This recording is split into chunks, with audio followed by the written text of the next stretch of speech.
다음은요, 본인을 거리를 두는 부부라고 소개를 하신 아내분이십니다. 근데 무슨 거리를 두고 계신 건지 제가 한번 읽어보도록 할게요. 결혼 13년 차, 10여 년의 권태기 끝에 많이 편안해진 부부입니다. 남편과 저는 달라도 너무 달라서 함께하는 게 거의 없어요. 대화도 잘 안 됩니다. 저는 말에 예민한 사람인데 남편은 말을 툭툭 내뱉는 편이라 힘들어요. 요즘에 많이 편안해졌다고 대화하는 방법을. 그런데 남편도 대화가 잘 되지 않아서 답답함을 느끼긴 하나 봐요. 어느 날 김창옥 선생님께서 부부 사이의 대화에 대해서 말씀하신 동영상을 봤다면서 저에게 말 좀 예쁘게 하라고 이야기를 하더라고요. 갑자기요? 갑자기? 갑자기? 하루에도 수십 번씩 죽이고 싶었다가 안쓰러웠다가 좋았다가 온갖 감정이 드는데 우리 부부 지금처럼 무건수행을 계속해도 되는 걸까요? 아니면 거리를 좁히기 위해서 좀 더 다가가야 할까요? 라고 해주셨습니다. 자, 일단 어디 계신지 한번 인사 나눠볼게요. 어디 계세요? 네. 저 옆에 계시군요. 안녕하세요. 예. 네. 아, 근데 이거 제가 궁금한 게 선생님이 생각하기에 선생님은 좀 말을 예쁘게 하는 좀 스타일이신 것 같아요. 어때요? 저는 좀 경우에 따라 반반인 것 같은데. 아, 반반? 네. 근데 그러니까 남편이 그렇게 말했던 거를 저도 이해는 해요. 아, 그래요? 예를 들면 어떤 때예요? 이제 뭔가 제가 얘기를 했을 때, 그러니까 저는 공감까지는 바라지 않거든요. 사실 이해도 바라지 않아요. 근데 낮에 따로 지내는 시간에 뭐 속상했던 일이 있을 수도 있고 심지어 기쁜 일이 있을 수도 있는데 그런 걸 집에 와서 이야기하면 자꾸 저를 평가하는 거예요. 그러니까 제가 뭐 나 이런 일이 있어서 너무 기분 나쁘고 속상했어. 진짜 짜증났어. 그러면은 그건 네가 이렇게 했으니까 그런 거 아니야? 아니면 그러니까 저에 대해서 그런 거 아니야? 아니면 그러니까 저에 대해서 약간 그 상황에 대해서 진짜 무슨 판사처럼. 그러니까 제가 보기엔 남자분 입장으로 살짝 얘기해. 그건 되게 우리가 반복되는 얘기인데 그런 것 같아요. 이 문제가 반복해서 일어나게 하지 않으려면 이렇게 해야 된다. 그게 내가 너의 편이라는 뜻이다.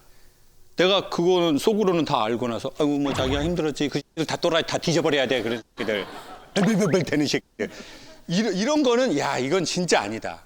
이게 뭐야 그냥 문제를 덮는 거지. 근데 저도 그런 반응을 바라진 않거든요. 근데 두 분은 지금 되게 바짝 붙어 앉으셨네요.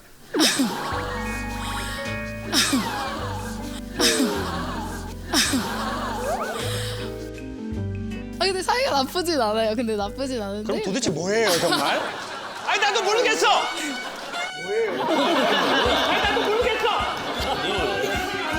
그냥 막 짰다가 사이가 안 나쁘다고 했다가 부부를 알 수가 없어. 내가 부부 세계는 도대체 그건 정말 자기들 둘만의 얘기인 것 같아요. 근데 남편분한테 한번 좀 들어보면 좋을 것 같아요. 근데 서로 대화가 안 된다는 게 솔직히 좀 나이 차이가 많이 나거든요, 와이프하고. 그래서 와이프가 어떤 상황이나 생활에서 문제가 생겼을 때 저는 마음적으로 그거를 해결을 해야 된다는 생각에 항상 정의를 하게 돼요. 와이프는 와이프 입장에서 나 좀 이해해줘라. 내가 이랬으니까 좀 와서 이렇게 오글거리는 말도 해주고 해야 되는데 저는 성격이 그런 성격이 아니라서 좀 그런 게 서툴어요, 되게. 그러다 보니까 대화가 자주 안 이루어지는 거죠. 그러니까 그게 저는 강연하면서 느끼는 게 제가 이제 강연을 딱 하잖아요. 그럼 이게 안 보는 척하면서 사람들 눈치를 되게 많이 보거든요. 그러면 딱 공연장 무대 앞에 서면 어떤 분이 보일까요? 평화를 여기서 이러고 있어. 관심 없어 보여. 있는 사람? 공감을 계속하는 사람? 맞아요. 그러니까 진심으로. 근데 막 자기만의 리액션이 있어요. 막 이렇게 한다든지, 막 이렇게, 이 새끼 막 이게. 근데 그게 정해져 있지 않아요. 되게 고유한 그게 있어요. 그리고 이제 우리 남편분이 딱 되게 옛날 아버지처럼 딱 이런 게 있다가 딱 순간 이게 딱 풀어질 때 딱 이렇게 웃는 표정이 있거든요. 마치 이렇게 마른 매화 나무에서 딱 꽃이 홍매화가 딱 이렇게 군집해서 피는 것 같은 그런 느낌이 있어요. 그럼 그 표정이 저한테는 되게 인상 깊어요. 그러니까 여러분이 이렇게 전체로 이렇게 또 옷도 되게 파란 걸로 지금 저 무슨 교회 수련회인 줄 알았어요. 여기 뭐 집사님들 수련회인가 뭐 왜 이렇게 옷을 단체로 맞춰 입고 오셨나? 근데 제가 지금도 이런 애드립을 딱 칠 때 여러분이 동시로 딱 이렇게 웃는 에너지가 있어요. 그러면 그걸 받고 다시 이렇게 딱 나가는 거거든요. 근데 어쩌면 배우자 사이에도 약간 그게 필요한데 그게 오히려 저는 그런 것 같아요. 약간 이거는 우리가 배울 가치가 있는 기술인 것 같은데 나 그랬을 때 그랬겠네. 나 너무 짜증나더라고 할 때 그거 되게 짜증났겠네. 사실 이거거든요. 이 사람이 이 헤르츠로 할 때 이 헤르츠로. 제가 아버지가 돌아가셨잖아요. 돌아가신 날 오전에 연락을 받았어요. 창우가 아버지 엄마 품에서 돌아가셨어. 얼른 와. 근데 그날 오전에 강연이 하나 있었고 오후에 유튜브 방송이 하나 있었어요. 당일 취소는 못 하겠는 거예요. 멀리에서 오시는 건데. 사람들이 저를 부를 때는 보통 신나게 강의해달라고 불러요. 근데 신이 안 나는 거예요. 물론 아버지가 나이가 돼서 돌아가셨지만 어떻게 신이 나겠어요. 아버지 돌아가셨는데. 그래서 제가 저 너무 죄송해요. 여러분이 코로나로 힘들어가지고 이제 강사 불렀는데 유쾌하게 해달라고 신나게 해달라고. 근데 제가 아침에 아버지 돌아가셔가지고 이렇게 가면 좋은데 약속을 어기긴 그래서 제가 강연하고 있습니다. 제가 신나지 못해서 이렇게 너무 죄송해요. 이렇게 처음 보는 사람한테 딱 얘기했는데 이 100명이 동시에 이렇게 하는 거 있잖아요. 어떡해요. 이런 소리 있잖아요.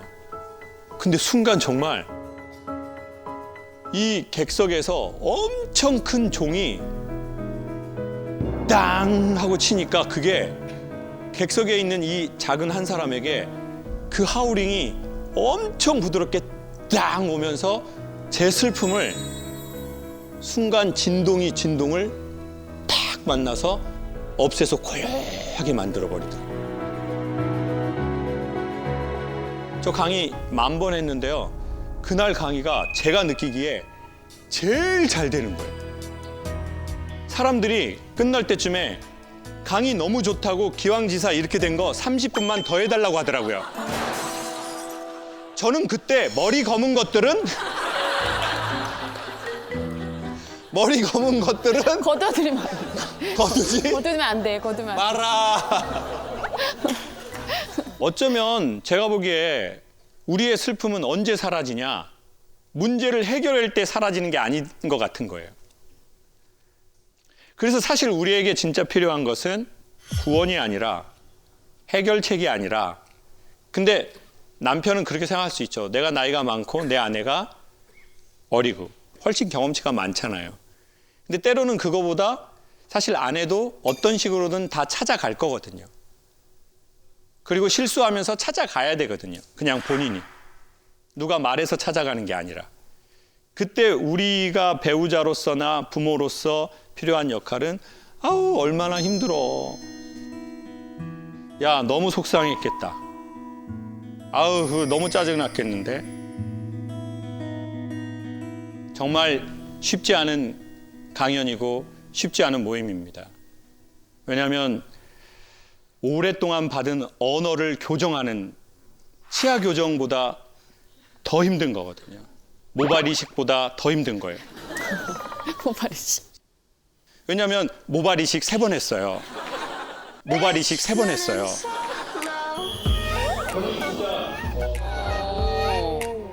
티 안 나. 저는 진짜 결혼은 선택, 모발 이식은 필수라고 생각해요. 전혀 몰랐어요. 저는 몰랐죠. 네. 너무 자연스럽게. 근데 세상에 여기서 자라던 걸 뽑아서 여기다 심는 거잖아요. 그게 바로 자라지 않아요. 2개월 만에 다 빠져요. 그리고 다시 나는데 1년이 걸렸어요. 여러분, 머리카락을 심는데도 그런데 교정을 하는데도 3년 걸리는데 내가 내 아버지, 내 엄마한테 들은 언어값이 어떻게 결혼했다고 한 번에 바뀌겠어요? 그거는 진짜 5번, 10번, 20번 해봐야 돼요. 그리고 분명히 그럴 만한 가치가 있습니다. 부디 꼭 한번 실험해 보실 만한 가치가 있으니 추천드리겠습니다.